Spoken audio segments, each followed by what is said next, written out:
Olá amigos, tudo bem? Eu sou Marcelo Alcalá e recentemente, em dezembro de 2017, estive por 28 dias em Portugal, gravei 28 pequenos vídeos de 10 minutos de uma forma livre, registrando apenas algumas impressões sobre o país, de forma não muito ordenada.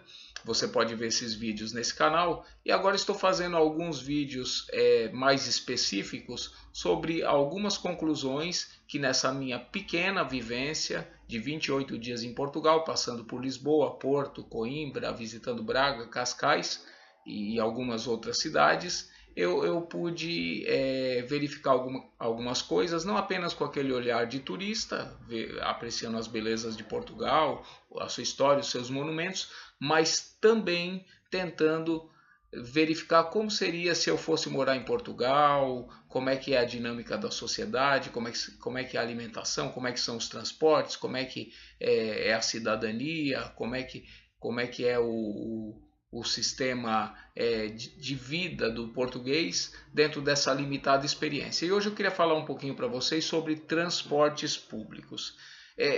Vamos dizer assim, para começo de conversa, de uma maneira geral, existem as cidades grandes, as cidades médias e as pequenas. Isso de uma forma assim não muito técnica, né? Porque aí nós podemos também falar das gigantes, das médias, das minúsculas, mas de uma maneira geral, cidades grandes, como por exemplo Lisboa, dentro dessa minha análise, é uma cidade que também é grande, mas podemos considerar média, que é o Porto e toda a região ali também metropolitana dessas duas cidades, e uma cidade menor como Coimbra, menor do que o Porto, inclusive, e claro que tem outras menores, mas só para facilitar a nossa análise, vamos falar de cidades grandes, médias e pequenas e do sistema de transportes públicos que eu observei nesses 28 dias que fiquei em Portugal.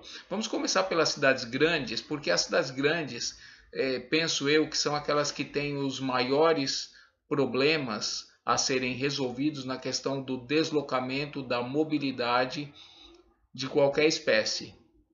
E aí nessas cidades grandes, a qualidade, a eficiência, a variedade de transportes públicos passa a ter um papel muito mais preponderante do que nas outras cidades nas outras cidades menores, nas outras cidades médias e pequenas. Então vou falar para vocês um pouquinho daquilo que eu observei dos transportes públicos em Lisboa e região metropolitana, inclusive de Lisboa. Uma coisa que chama a atenção, eu sou de São Paulo. São Paulo é uma cidade maior do que Lisboa e embora o sistema de transportes não seja péssimo, na minha opinião, mas ele ainda é muito deficiente. Isso porque ele não tem, por exemplo, a variedade de tipos de transporte, sistemas de transportes diferentes como Lisboa tem. O que eu observei em Lisboa é que lá você pode se deslocar pela cidade e pelos seus arredores em autocarros, que são os ônibus, lá se chamam autocarros. Você pode se deslocar de comboios, que são os trens. Você pode, obviamente, se deslocar de carro particular. Você pode se deslocar de táxi, Uber. Você pode se deslocar dos ascensores, os elevadores, que são aquele sistema de transporte que te leva de um local mais baixo da cidade até um local mais alto. Geralmente é um percurso curto, mas é um trajeto assim muito íngreme, muito inclinado. E isso facilita muito, principalmente a vida das pessoas idosas ou de quem tem que passar por aquele trecho muitas vezes para não se cansar tanto, não ter problemas de saúde. Fora isso, você tem alguns, o bonde, aquele bonde elétrico que é muito utilizado pelos turistas, mas que o cidadão português ou que mora em Portugal também utiliza. Você tem o barco que faz, na maior parte das vezes, esse percurso de Lisboa para cidades vizinhas. Você pode fazer isso aí de barco, também um barco de 600 lugares. Isso é transporte público, não é turismo. E você tem também aqueles tuk-tuks que eu acho que se prestam mais à finalidade turística, mas creio que em várias situações também a pessoa pode acabar se utilizando deles, eu não cheguei a ver o preço. Ou seja, primeira coisa que positivamente chama a atenção em Lisboa é esse leque de transportes diferentes e que cobrem boa parte da cidade e região metropolitana. Ou seja, você não fica dependente de um único meio de transporte. Não sei se eu tinha falado do metrô, né? Mas tem o metrô também, né? Quer dizer, e eu penso que só da cidade já ter um eficiente sistema de transporte sobre trilhos, os trens, os metrôs, isso aí já é um avanço incrível.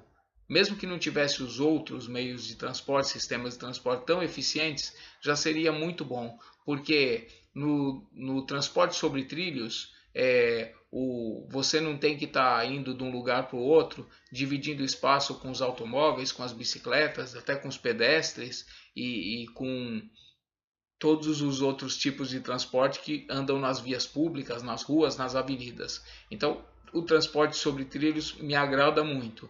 E em Lisboa, essa questão do comboio e do metrô pegam uma porção significativa da cidade e arredores. É claro que em alguns pontos você não consegue chegar nesse transporte sobre trilhos, mas você muitas vezes vai ficar num local bastante estratégico para ou ir a pé, ou pegar um autocarro e andar mais um pouco, ou até mesmo pegar seu carro, se ele estiver estacionado próximo a uma estação de metro. Então, o sistema de transporte sobre trilhos em Portugal, isso na visão de um brasileiro, ele é bem mais completo e funciona bem. Sei que algumas pessoas, inclusive outro dia assisti a um vídeo no YouTube de um brasileiro, dizendo que quando ele foi a Madrid, ele mora em Portugal e está satisfeito com os transportes de Portugal, mas ele disse que quando ele foi a Madrid, ele ficou impressionado porque em Madrid o metrô e os trens parece, ou seja, esse sistema de transporte sobre trilhos, ele consegue abranger praticamente todos os pontos da cidade. Então essa pessoa que estava fazendo esse depoimento ficou impressionado, porque ele tinha como referência Lisboa, e isso lhe agradava, mas ele ficou impressionado com a maior eficiência do transporte de Madrid. Mas eu, como sou do Brasil e de São Paulo, achei muito completo esse sistema. As linhas do metrô são 4 linhas do metrô, se chama metro em Portugal.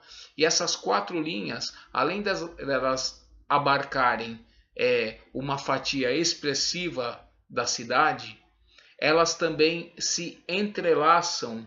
As 4 linhas elas se entrelaçam em vários pontos, em várias estações, para que a pessoa possa com eficiência fazer a correspondência, em Portugal se chama correspondência, entre uma linha e outra. Você passa de uma linha e outra em vários pontos de intersecção. E isso é muito interessante. Aqui no Brasil nós chamamos de baldeação. Você faz a baldeação na estação luz azul para fazer a baldeação para ir para a linha amarela. Em Portugal é correspondência que se chama.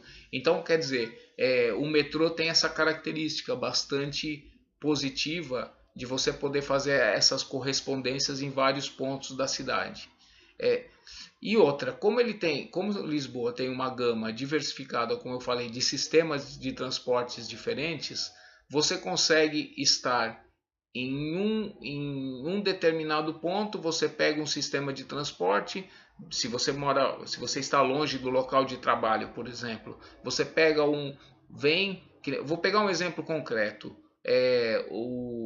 Um colega, a filha dele mora na Moita, que aí já pertence até a Setúbal, mas aí a pessoa que, por exemplo, mora na Moita, que você tem que atravessar o Rio Tejo se você trabalhar em Lisboa, né? Porque lá já a Moita pertence a Setúbal, mas não é tão longe. Então vamos dizer, você tem ali o trem, o comboio, nessa estação Moita. Então, se você tem que trabalhar, por exemplo, num bairro central de Lisboa, então vamos dizer, o bairro do Saldanha, para quem já conhece um pouquinho lá, sabe que é ali um ótimo bairro na região central. Então, se o cara estiver na Moita, que é em Setúbal, e por uma questão de necessidade precisa trabalhar em Lisboa e de repente mora na Moita até por ser mais tranquilo e os preços dos aluguéis serem mais baratos, não importa aí. Essa pessoa ela tem que ir até a estação de trem da Moita, pega lá o comboio, o trem, anda uns 15 minutos e você já chega na estação Barreiro, que é a estação que você vai pegar o barco. E é muito interessante para nós brasileiros que a maioria não está acostumado a andar de barco como meio de transporte. E aí você pega o barco para atravessar o Rio Tejo e aí sim chegar a Lisboa. Mas como a pessoa, nesse exemplo, teria que ir até o bairro Saldanha, quando ela chega, atravessa o Rio Tejo de barco, ela já tem ali a possibilidade de já estar numa estação de metro, que no caso se chama Cais do Sodré. Aí você pega em Cais do Sodré e não me lembro se é uma linha só ou você faz uma correspondência, mas aí você logo já chega na estação Saldanha. Ou seja, essa pessoa teve que pegar, estando na Moita, nesse exemplo que eu dei, ela teve que pegar o trem, o barco e o metrô.